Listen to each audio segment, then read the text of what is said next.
Hello, this is Bharat. Pursuing M.Tech in Gogaraja Rangarajan Institute of Engineering Technology in Power Electronics as a specialization. Today I am here to demonstrate or give a seminar on my project titled 7.5 watt current mode control isolated flyback converter. It's mainly applied in SMPS circuits whose power wattage is below 100 watts and used in high wattage power supplies like in CRT screens, etc. I am going to explain the design and analysis part of my project current mode control of isolated flyback converter. Okay, with designs part you need to be familiar with the basic topology of a flyback converter. This is a basic topology of the flyback converter which is shown in this slide. It mainly consists of a DC supply which is represented with EDC and an inductor transformer represented with the dark lines over there, and the diode, a capacitor and a MOSFET. MOSFET is represented as a switch. The pulses are generated and given to the MOSFET in order to control and get the desired output. Okay, now we will go ahead with the working of the basic circuit. When switch is on, actually the principle of operation is widely divided into two modes, mode 1 and mode 2. Mode 1, which consists of mode 1 as a switch S is on and the diode is reverse biased. When the switch is on, the diode gets reverse biased and the current passes through the primary side of the inductor transformer and the load is supplied by capacitor. In mode 2, this is the current path in mode 1. Now in mode 2, switch S is off and the diode is forward biased. During this mode, the current stored in the primary side of the inductor coil starts discharging and get transferred to secondary side, and simultaneously the load is supplied with the secondary voltage. This is the current path in second mode. These are the output waveforms what I got. Okay, this is the design part. Now the design part mainly consists of designing of an inductor, various parameters that are included in the circuit. Those are inductor, capacitor and resistor. We already know the duty cycle. These are the various values which will be helpful in determining maximum duty cycle, minimum duty cycle, inductor, capacitor and resistor. The input given to the circuit is 10 to 15 volts, wherein we get an output of 5 volts. The maximum output current will be 1.25 amps, and with the output as 5 volts and the output current as 1.25, the output power will be 7.5. A turn ratio I have taken is 0.35, which is in the ratio 1:3. 3:1. Sorry. Okay, switching frequency is 100 kilohertz. Okay, this is the ripple current and ripple voltage is 0.07 volts. Total time is 10 microseconds because switching frequency is 100 kilohertz and time frequency is equal to 1 by t is equal to 1 by f. So with that we can calculate the total time as 10 microseconds, and using this we will calculate on time as 3 microseconds. The duty cycle is calculated using the given formulas. And inductor, here we are taking t on as a time because during on time the inductor is fully during on time of the switch the inductor is fully stored with a current. So hence in order to put a maximum value of an inductor, this is a bit we should go for t on. And capacitor is wholly supplied with primary voltage that is stored during off time. So while calculating capacitance we will take off time, and load resistance is calculated using the formula P0 by I0 square, which is calculated as 4.8 ohms. Load inductor is calculated as 166 ohms and capacitor is calculated as 53.56. With this we design a circuit. The design of a circuit is shown there, keeping the values of the various parameters that we have designed. This is a complete circuit. This is a power circuit. This is a control circuit. In order to get a constant output voltage, we need to opt for a feedback circuit. Here we are using a IC UC3843 as a in the feedback loop to get the desired output of 5 volts. So this is the complete circuit diagram with both power circuit diagram and control circuit diagram attached. This is IC whose pin configuration is as follows. So pin 1 represents a compensation pin. Pin 2 we get the output voltage that is fed back to the pin 2. I sense to this pin the primary current is sensed and fed to this pin. RT by CT ratio is used to determine the switching frequency, using which we estimate or determine the pulses, comparing the compensation pin and RT by CT waveforms. Okay, at 6 we get the output pulses. Those are given to MOSFET in the power circuit in order to attain the perfect output or desired output of 5 volts. Okay, so in order to assure that the design circuit is working perfectly, we need to analyze the circuit properly with some software. Here I have analyzed my design circuit using MATLAB. This is a MATLAB. This is a circuit which I have built in a MATLAB circuit. Oh shit. Okay, this is the circuit what I have built in a MATLAB software using Simulink. Here we are giving output of 5 volts, which is shown in the block. Output input is 10 volts. Okay, this is a prime inductor transformer. Okay, the transformer ratio is 1:3, which is shown in the block.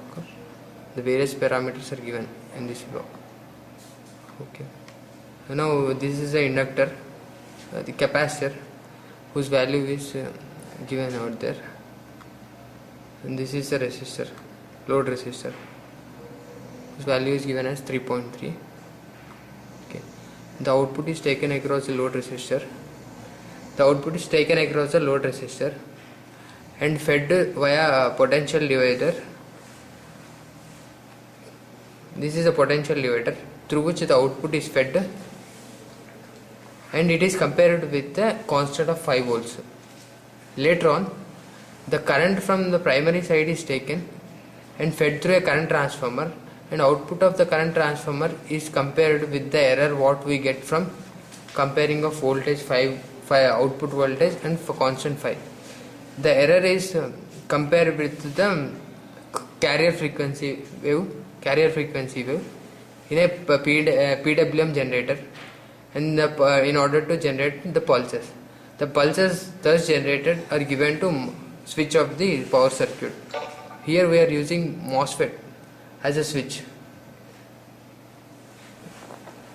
Here we are using MOSFET as a switch. Thus in order to see the output, we need to run this circuit. This is a run button to simulate the circuit.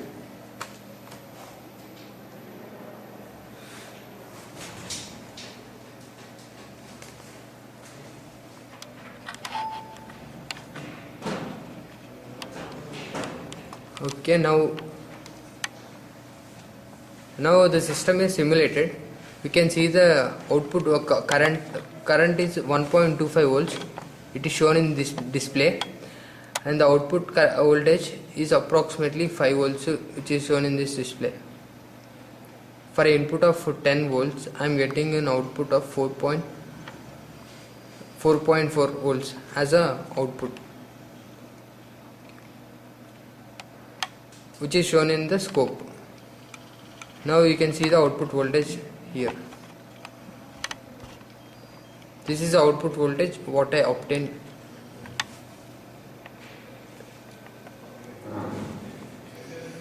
This is the potential divider output voltage. Here we are using 1:10 as a potential ratio, a potential divider.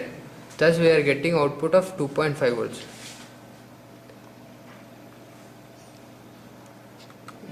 This is the output voltage waveform. Now in this scope we will display the output current, which is approximately 1.25 amps. These are the pulses what we are giving to MOSFET.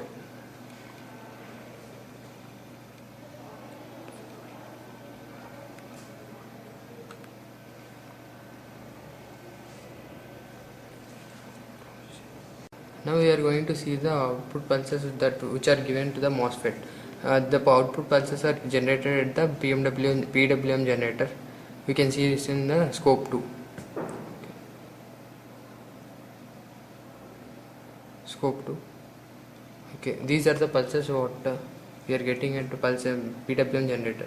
These pulses are given to MOSFET switch. Thus, the duty cycle is varied in order to maintain a constant output of 5 volts for a given input of 10 to 15 volts. Thus confirming that we are designed and analyzed the circuit and we are getting appropriate output voltage for design parameters of L, C, R. We need to do state space analysis to determine whether the system is stable or not. So in order to determine whether the system is stable, we need to plot a Bode plot. In order to plot a Bode plot, we need to have ABCD parameters which are obtained from state space analysis. Thus, doing state space analysis to the above circuit using KCL and KVL. These are the ABCD parameters what I got. Okay, using which I have generated an open loop transfer function, which is shown in here. Okay, this is the open loop transfer function using which the Bode plot is plotted. This is a Bode plot for the open loop transfer function. You can see, observe that here a dot point is there. Actually, in order for a system to be stable, you need to have the gain margin to be within the range of plus 40 to 30 to 60, and the frequency phase crossover frequency should be positive. Okay, using compensation techniques, we have introduced a feedback gain and PI controller, and thus developed a closed loop transfer function. This is a closed loop transfer function what I got. Using the closed loop transfer function, I have built a Bode plot, plotted a Bode plot, and simulated using in MATLAB. Okay, these are the waveforms of a Bode plot, and these are the plots what I got. You can observe the gain margin and phase margin conditions are satisfied in this plot. Okay, this is a pole zero map for above obtained closed loop transfer function. You can observe that in pole zero map is a technique to determine the stability of a system. According to this pole zero technique, if the poles or zeros are present to the left side of the S-plane, then the system is stable. If any poles or zero lie to the right side of the S-plane, the system is unstable. Here we can observe that all the poles and zeros obtained from the closed loop transfer function lie to the left side of the S-plane. I am saying this is left side because here you can observe that the axis is represented with negative signs, negative notation. So with this I have concluded, with this I have successfully designed and simulated the circuit in using MATLAB software, and thus found the system to be stable. Thank you.